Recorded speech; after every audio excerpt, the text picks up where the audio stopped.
afternoon, everyone. Thank you for joining us today at LittleAfrica BronxNews. We are interviewing Miss Althea Stevens today. Althea is running for City Council in District 16, and we are very, very much looking forward to hearing more about Miss Stevens, about her candidacy, and about how she is going to support and advocate for the residents of City Council District 16. Ms. Stevens, welcome to LittleAfrica BronxNews. Please tell us about yourself.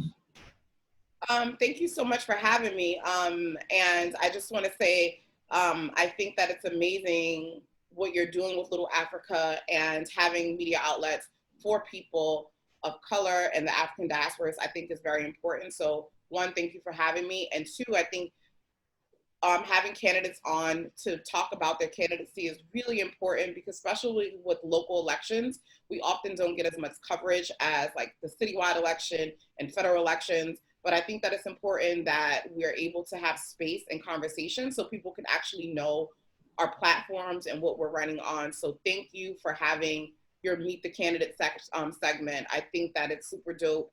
And I have a podcast called On the Run NYC, and we also have a Meet the Candidate segment. So, you know, just making sure that we have space and opportunity for people to get their voice out there and for them to be heard. No, thank you. Again, thank you for joining us, and we're so looking forward to hearing more about you. So tell me, which part of the district do you live in? So I'm on the lower part of the district, so I'm over here on like 161st by Grand Concourse, so I'm in that part of the district. Okay, and so tell me a little bit about your background here in the Bronx. So I've been in youth development for over 20 years. I cringe every time I hear myself say 20 years because I'm like, oh my God. But I started teaching government right out of college to high school and elementary school students. And that's why it's like full circle now that I'm running for government. And I actually taught at Henry Street BGR, and they have the self-government model, and it's after New York City. So I was teaching kids about the election process and the government process in New York City. So that's how I started out, and I've been in youth development ever since. So I've been working with young people, helping them advocate, teaching them how to advocate, working with families, helping them advocate in schools, always even helping them with paperwork, helping them find resources. So just really helping families has been what I've been doing. And for me to transition to running for office was about how do I do this work at a much bigger level? How do we have bigger impact and make sure that families have services and resources in their community? Wow. So Althea, if elected, how would you involve? Yes, that's what I'm talking about. I have to speak it into existence. Yes, you do, absolutely. So Althea, when elected, how do you plan on involving the residents of District 16 when it comes to making policy decisions, whether it's policy decisions or funding decisions on education, on NYCHA, on NYPD, on affordable housing? We know that the city council members have participatory budget process, but how do you plan on having your residents, your constituents, participate in helping you make decisions that's going to impact their lives in District 16? One of the things that I am a firm believer of is accessibility, right? So making sure that I'm accessible to everyone in the district, right? Making sure that we have office hours that's accessible, not just in the morning or between 9 and 5, making sure we have evening hours, we have early morning hours. Also too, having town halls, making sure that we're showing up to events and all year long, right? Showing up. I'm a person who, I'm excited about being in city council because like me and one of my friends say, the city council is a worker bee seat, right? And I'm all about the work. So also being in the community, right? Being outside, going to talk to people who's on the block and going into NYCHA developments, meeting with the TA leaders regularly and having conversations. Like at the end of the day, these are my neighbors. And to me, it's like, how do I continue to just have these conversations and make myself accessible?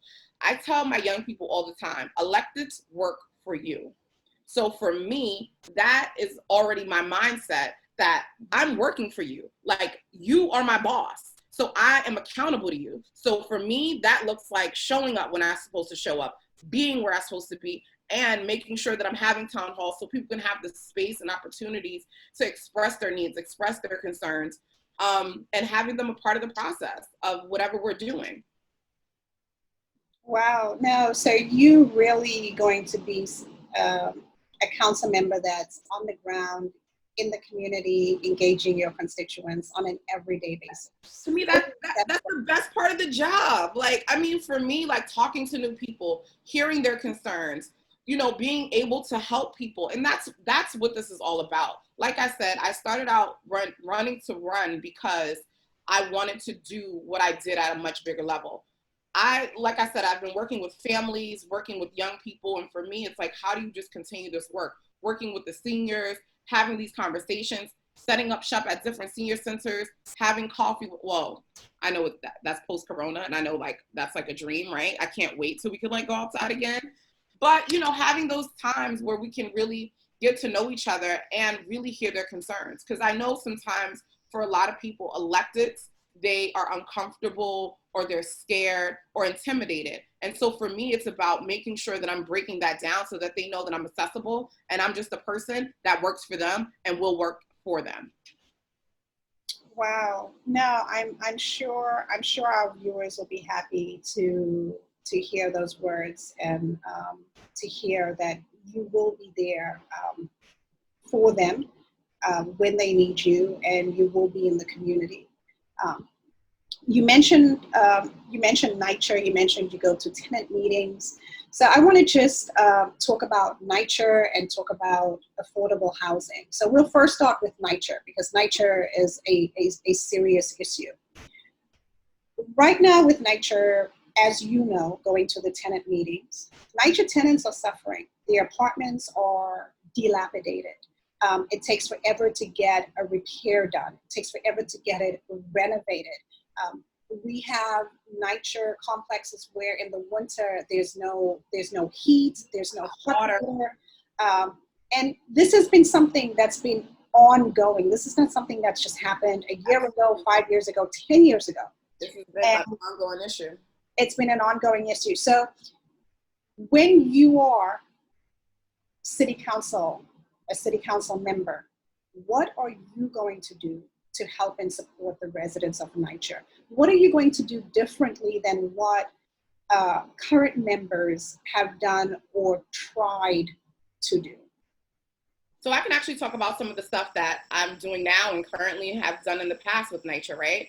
And will continue to do. So I've worked really closely with a lot of the tenant association presidents, and we worked really close on the RAD issue, and just trying to get tenant leaders to be educated on what that is. Whether you believe in RAD or you like RAD or you don't like RAD, that is not the issue, right? And I want to take a step back. For those of you who don't know what I'm talking about when I'm talking about RAD, RAD is the program where they would privatize NYCHA developments, and that has been said that they will privatize it because NYCHA does not have enough money, and this would generate money so that we can put back into the developments.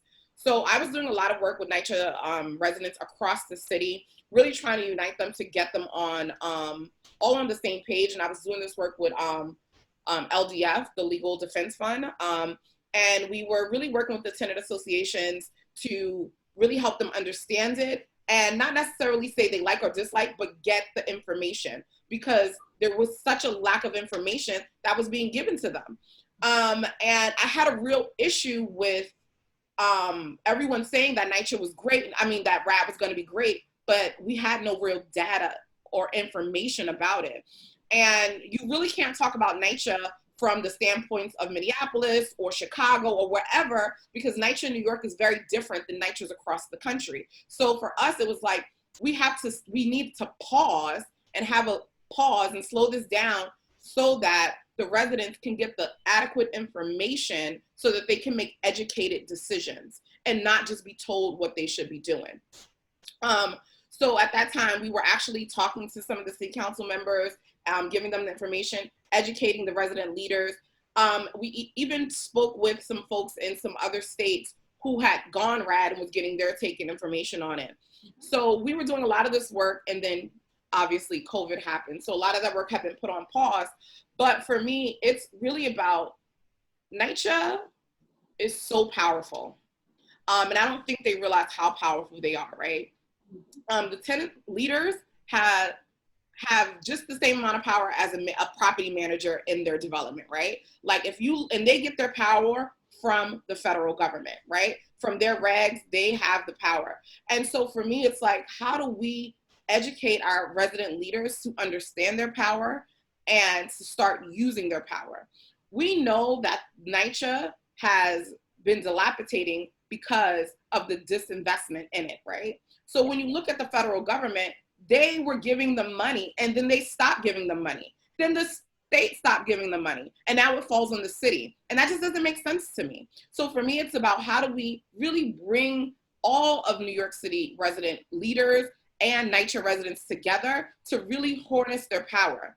And I'm gonna say this, if NYCHA started to block vote, they would run the city.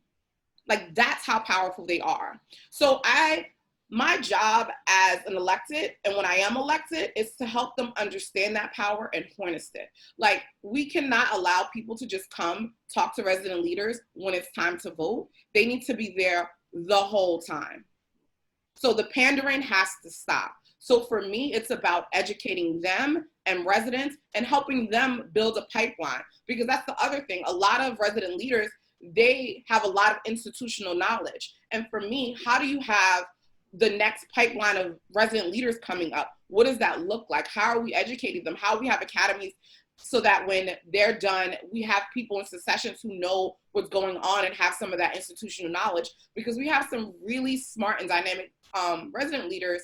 And for us, it's like, how do we educate them to start educating other folks? Wow, no, you know, when you mentioned if those NYCHA residents voted as a block, yes, indeed, they would be very, very powerful. And that's what it is. I mean, my campaign slogan is, our strength is in our unity. And until we understand that and really grasp what that concept is, not only in NYCHA, but of people of color and minorities and Black and brown communities, when we start working together, we will be unstoppable. So we have to understand that the division is purposeful. And so for us, we have to look past that and work together to really start demanding what we want and what we should have been getting anyway. No, you're 100%. Personally, I'll just speak for myself personally and say you're 100% right. So now also continuing with housing, affordable housing, right? We're still dealing with this pandemic. We're still dealing with this COVID-19 pandemic. So many people have been out of work for months. The housing courts are open now, and we know that there's going to be a large influx of evictions. Yeah, of course. As a city council member, what would you do to support the families right now who've been financially impacted with COVID-19, who are unable to pay their rent? How would you support those families, or what would you advocate for to support those families? So for me, and just thinking about all the stuff that's been going on, I know a lot of people have been saying like cancel rent, and those things should have happened already, right? And thinking about how do we not just say cancel rent, but also too, because when we're saying cancel rent, you have to think about the three family homes who you can't cancel rent because they still have mortgage to pay and things like that. And so I think that we should have been using this time wisely, right, to really create a plan of what that looks like. I know today the state released application for rent assistance for folks who need rent assistance now that COVID is easing up, but we all know, I'm not sure, I think it's coming back. So for me, I think we needed to think about a comprehensive plan. And being that I would be in city council, my job would be to work with state electeds to get this done, right? Making sure I'm advocating for not only my district, but the city to ensure that families have outlets to get the money that they need to get the resources, right? So I think the application for rent assistance is step one. I have not seen the application myself, so I can't even go into details because it was just released today. And I know they were having some technical difficulties, but I think for me, step one would be to really look at this application and then go into work with my staff to help residents fill it out, make sure people know about it, having information sessions, and also just working with state electeds to ensure that we are passing the right legislation and making sure that we are helping all those who are in need. No, thank you for such a thorough answer. And it's true, yes, we know so many families who are impacted negatively, but we also have landlords as well. 3-family or 2-family house owners with tenants, and they're both impacted. And how can we support both? Because everybody's not a developer, right? There's often this blanket statement that if you're a landlord that you have all this money. Some people are landlords because they have a house and they're able to then rent out a floor and make extra income, right? So I think that it's important that we don't have blanket statements. And here's the other thing. There's been a lot of people who've been negatively affected by COVID, right? COVID. However, there's people who haven't been affected, who haven't stopped working, and who's able to still pay their rent, right? So I think for me, it's always me thinking about how do we ensure equity throughout our communities. And equity doesn't mean that everyone gets the same thing. It's about making sure that we're all on a level playing field. So we're giving resources to those who need, and those who might not need, that's okay too, but we are making it equitable and we're all on a level playing field. No, thank you for bringing both sides. And yeah, there is an unfortunate perception that landlords have money, and usually when we say landlords, we mean large apartment building owners and developers, and that's not necessarily the case. So continuing on, COVID-19 didn't just impact families when it comes to our finances. It also impacted families when it comes to our children, when it comes to the education of our children. And, right now, with what's going on with the Department of Education recently announcing that they're going to give parents 2 options. One option is remote learning, full-time remote learning, homeschooling of your child.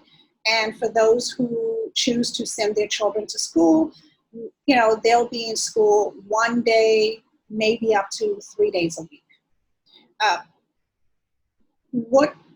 What's your opinion on the Department of Education's plan for our kids in the fall? So, I have a lot of feelings about the state of our education system right now. And I say that in the sense of, I'm a youth developer and I've been youth development, like I mentioned earlier, for quite some time. And even when COVID first broke out, it was really hard for some students, right? So even thinking about remote learning, it worked really well in some places, and it didn't work so well in other places. And I don't think it was anyone's fault because the transition needed to happen so quickly. But I think that from that moment, there should have been a committee that was put together to start working on a plan of how we were going to move forward. I'm a little disappointed that we're here 3 months later and this is the plan that came up with, because it sounds very similar to the plan we were at 2 months ago, right? So with the option of remote learning and also the option of in school, my issue with that is, how are families supposed to transition back to work?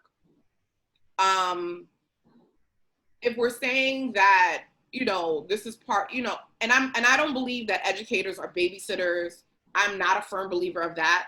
But I'm also thinking about even teachers who have children. Like, how do they even transition for work when the schedule is so sporadic? So for me, I'm just very confused about what are people supposed to do with their children. Yes. Even being in youth development and being on the other side of doing after school programs and things like that, it sounds like some of this burden is going to fall on us, where it's like, hey, you guys should have the kids. But my issue with that is, so are you saying that youth educators can be exposed more than the teachers can? Because then I don't understand how we are then valuing the work that's going on, right? So this brings up when I think about frontline workers and how for so long we were fighting for the $15 minimum wage, and then when Corona hit, all of those folks who were making $15 an hour, the cashiers, the janitors, and all those people were on the front line. And it kind of sounds that way now with this plan, because are youth educators going to have to like pick up this slack? Where are the kids going to go? I know with middle school and high school, it's a little bit different because they can like stay home by themselves and things like that. Or if you have an older sibling or someone to watch. But what about those kids and those families who don't have anywhere for their kids to go? What do we say to them? Like, so that's where my concern is. I'm thinking about me when I was a single mother and I was a young mother and I worked. And if my daughter didn't have school and after school, then I wouldn't be able to work. So are we going to be asking families to choose between working and raising their kids? Because that's what it kind of sounds like. So it's very disheartening. So I think that we need to continue to develop this plan. I think that more people need to be brought to the table who are in the education field and really get to it, because our kids are losing in this. Only people that are suffering are our kids, because we know that learning loss is happening. Like by each day, each month, it is happening. So we have to get this right, because our kids' future is at stake. And that is too important to play with. So for me, I'm like, that plan sounds okay, but what else do you have? What's option 3? And I think that question of what is option 3 is a question that a lot of parents are asking. And people tend to forget that our educators are parents too, and they have families too. So, and they have children, and they have school-age children. So if their work schedule is maybe 1 or 2 days a week, and then their children's school schedule may be 1 or 2 days a week, what's going to happen then? What about childcare for them as well? So I think I think most parents, most New York City school parents are all saying all asking the question of what is option 3? We need an option 3. And yes, they've had more than enough time to come up with a plan. And this one seems a bit haphazard and last minute.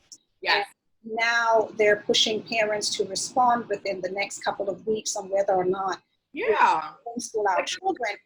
And we still don't know whether we're coming or going with childcare or childcare subs. Like, it's just, and this brings me into my next question for you.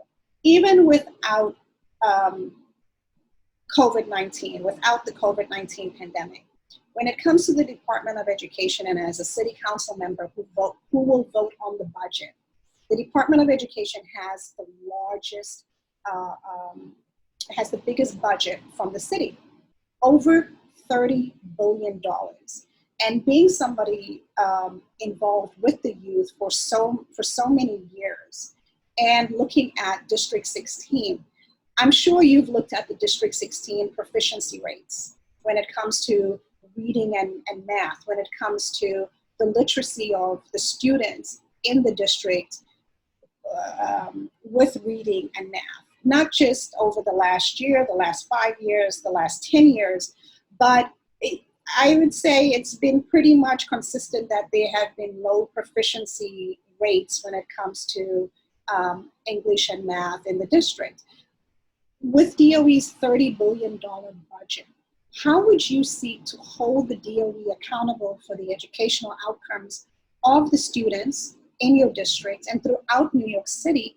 And then with that big budget, how do you plan to push for, or would you push for, extracurricular activities and after-school programs for the students in your district and throughout New York City? Absolutely, absolutely, absolutely. I'm a firm believer in after school. That's where I spent most of my career, and understanding that it's often a supplement of things that the school can't provide anymore. But I also just want to address, before I even talk about that, is when you talk about this big budget of DOE, I think that, to be honest, we have to really start looking at a lot of these, not teachers, because they're on the front line, right? But looking at, you know, these superintendents and deputy superintendents and all these people who are making executive superintendents. And like, so for me, it's like there's so much bureaucracy that it gets in the way of teachers being able to do their job, right? I think that there's a lot of good teachers who are on the front line every single day, showing up to work, doing what they got to do. And then there's just so much bureaucracy. And even thinking about the principals and the assistant principals. And I was actually talking to some folks, and they were explaining to me how, like, a lot of the schools don't even have assistant principals anymore. And so the principals are spread so thin. So looking at ways that we can actually see that money being put into the schools in our districts, right? And not necessarily looking at the money that's going down to the Department of Education and to the superintendents in the district, you know, and all these, and so on and so forth. And looking at where is it we can make cuts so that we can then invest in our schools, and we can invest in our teachers, and we can invest in our principals, right? Because I think that for so long, you know, the budget continues to grow, but you don't see the growth on the ground. So for me, it's like, where can we trim the fat? And I think that that's one of the things that we do need to start. But the other thing too is, right, and one of the reasons I'm such a firm believer in after school and extracurricular activities is because we know that those things are needed for education, right? It is great to be able to read and write, but if you can't actually actualize those things and put them into real life experience, it's like, well, what are we doing this for? So a lot of times extracurricular activities and after school programs take that book learning and put it to life, right? And so for me, it's like, how do we make those connections and that transition a lot smoother? And also thinking about one of the reasons after school programs are so vivid and so much needed in our communities is because they took them out of the schools. So for me, it's like, how do we make sure that CBOs and schools are working together to ensure that it's a seamless process between the school day and the after school day? So I think that those things are really important. And I mean, we also have to talk about DYCD. That's a department that a lot of the after schools are under. How do we then look at what they're doing there and making sure that those programs have the resources that they need and the support that they need, right? Like, funding is important.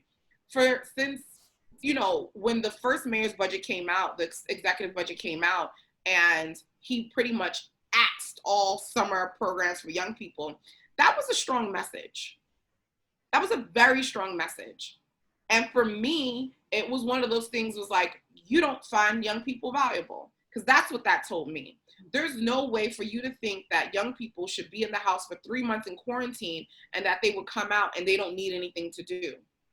So for me, it's thinking about, how do we ensure that our kids are a priority? Because they are. If we do not have a solid foundation for them to grow and thrive, we are messing with their future. So for us, it's our responsibility as adults to advocate for them, to ensure they have quality programming, to ensure that they have places and safe spaces to go, and actual adults that can actually help them through this process. Gunfire has been going rapid through our communities, and that's for a number of reasons. But if you look at where those things are happening at, a lot of those are places where there's not a lot of services. People were really upset when we yelled defund the NYPD, and they're upset because they don't understand what we're saying. We're not saying we don't want cops. What we're saying is, we don't think that that is helping crime. We know what helps crime. That is resources and services in our community. And so how about we invest in our community and not invest in cops? So for me, I'm always thinking about, how do we ensure that we have resources and services for our young people, for our families, and for our seniors? Speaking of law enforcement and the NYPD, as well as this you know this spate of shootings um, that's been going on throughout New York City. But also, in particular, in your district, there have been a number of shootings. Um, as a city council member, what would you do, or what steps would you do? How how would you seek to bring the community and law enforcement together so that they can work collectively for the best interest in keeping the residents in your community safe, keeping crime down, keeping shootings down? I mean, do you see a way forward? Do you see how we can come together and work together as one? Absolutely.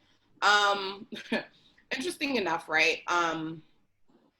One of the things that I don't know if folks, if you go to my website, altheas4citycouncil.org, one of the things I talk about is the Build the Block meetings, right?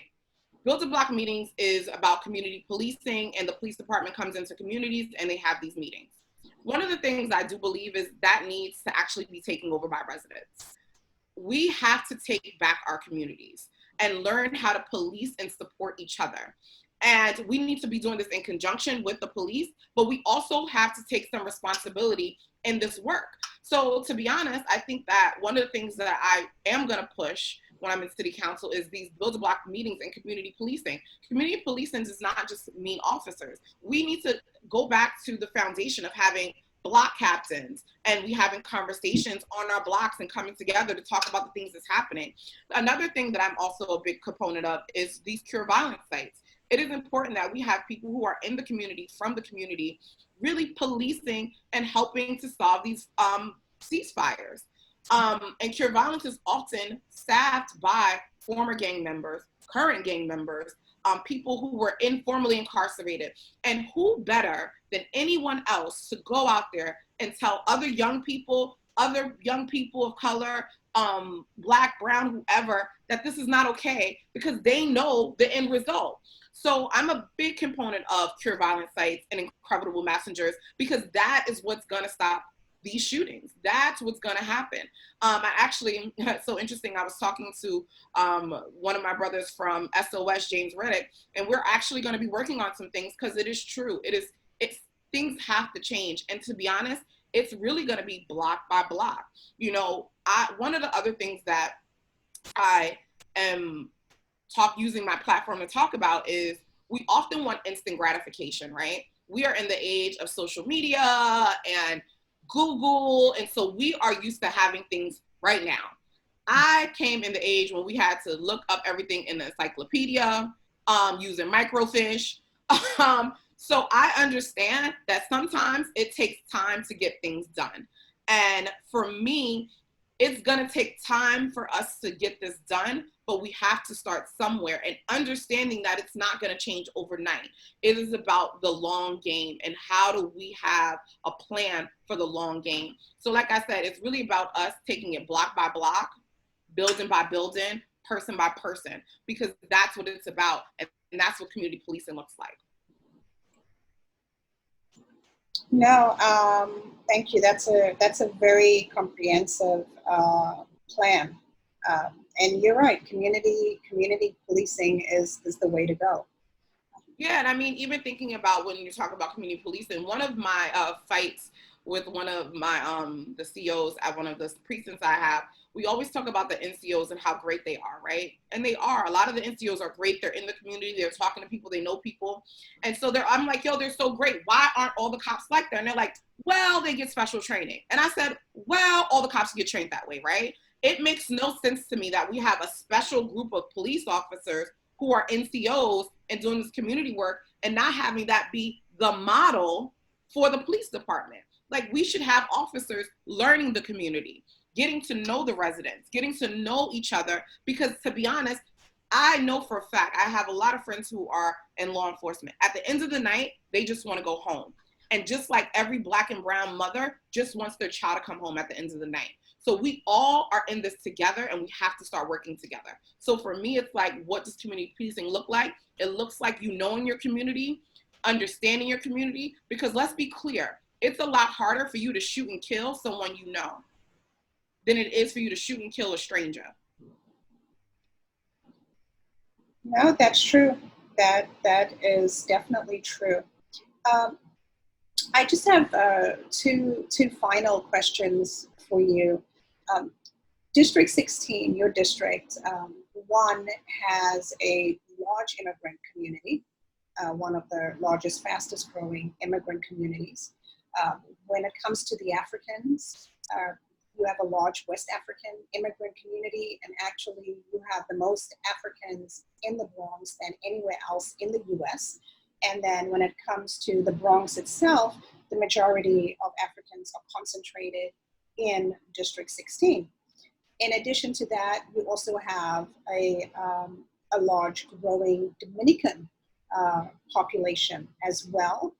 And then you also have a large Garifuna population in District 16. So as City Council member,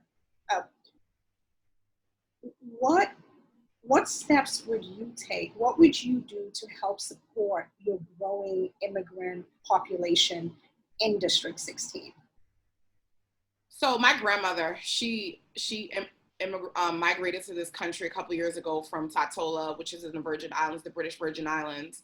And I just remember her coming here, and when I was a young girl, studying to get her citizenship, right? And just feeling like out of place and not feeling like she belonged.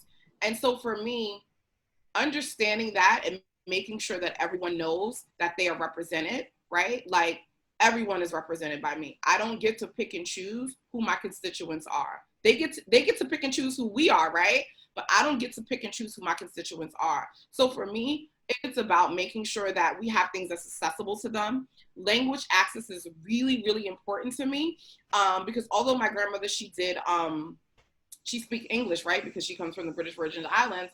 She didn't read so well. So that was a struggle for her, right? And so remembering that and understanding that even if it was in English, it was really hard for her. But language access is important, making sure that we have things in multiple languages, making sure we are able to get interpreters for people. Finding even things like SELs is really important for adults. It is really hard for a lot of people who come here and they don't speak English or don't speak the language, and making sure that we are promoting those type of programs in the district to make sure that they can get acclimated. Also creating space for community. It is really important, especially if you're coming to this country. It is important to have spaces for you to find people who are like you, right? But also, and granted, they should meet other people, but it's a comfort to know people who come from a place like you or other immigrants and things like that. So creating spaces for them. I'm a big person who believes in thinking about what does socializing look like in a couple of years, right? Between COVID and us being forced to do everything virtually. And even before that, I had this whole thing where it's like, people don't socialize as much, right? Like, where are we going to socialize at when we're seniors? So how do we create spaces for people to socialize, having community events, making sure that we are promoting different cultures within the district, making sure we are celebrating cultures and having things to celebrate each other. And then, just making it a community atmosphere, because I'm very nervous about what it's going to look like in 10 years, right? Like, thinking about it, this city is aging. But what are we really doing about the seniors, right? Like, we need to make the city much more accessible for seniors, right? We need to make, there's not enough benches. I didn't know this, and I was talking to a senior, and she was like, have you ever noticed that there's always seniors sitting at the bus stops? And I said, yeah, because they're probably waiting for the bus. She was like, no. She's like, a lot of times they're resting in between their walks. There's not enough benches for our seniors. Like, there's little things that we just kind of don't pay attention to that I think that is important for us. And even thinking about, even if there were benches, it'll bring spaces for people to socialize and have conversations and say hello to their neighbors. So how do we bring that community feeling back where you know who your neighbor is? where you can go down the street and you know who this person is. And so thinking about events and spaces and opportunity to bring people together, and especially in immigrant communities, bringing them together so that they can also build and create their own community as well. Wow, no, thank you for that answer. I think that's something that our growing immigrant population in the Bronx, and in particular in District 16, would appreciate, and especially when it comes to the seniors, and good insight when it comes to why we see a lot of them sitting at the bus stops. I never really thought about it, but yeah. I didn't either, and it was literally one of my senior friends. She was like, "No, girl, they not waiting for no bus." She was like, "They tired." I was like, "Oh, that makes sense." Yes. I'm busting at the bus stop too. No, that's true. That is true. That is so true. So, Althea, final question for you, and then please, I'd like you to close with your closing comments. But my final question for you is this: if you had $1 million grant that you could do whatever you wanted with it for your district, what would you do with $1 million? Well, to be honest, $1 million isn't enough money, but it's a start.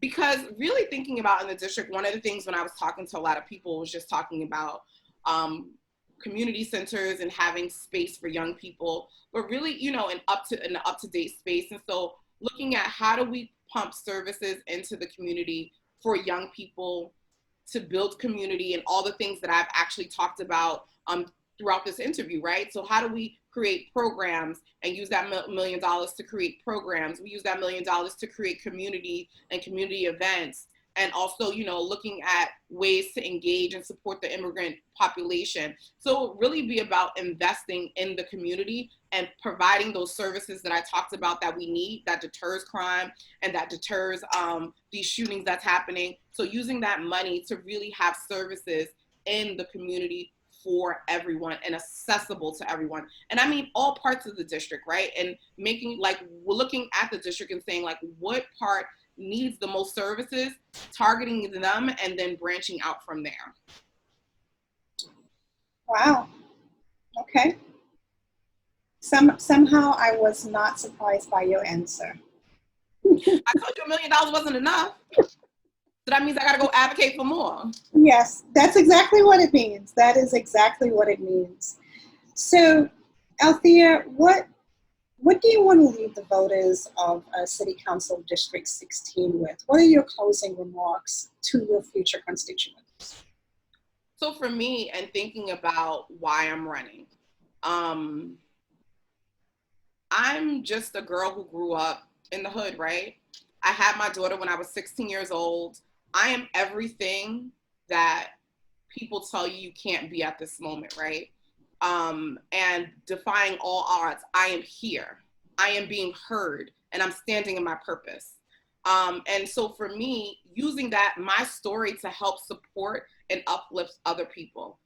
My job right now is to make young girls and boys who thought that it isn't possible to run for office to know you could do it.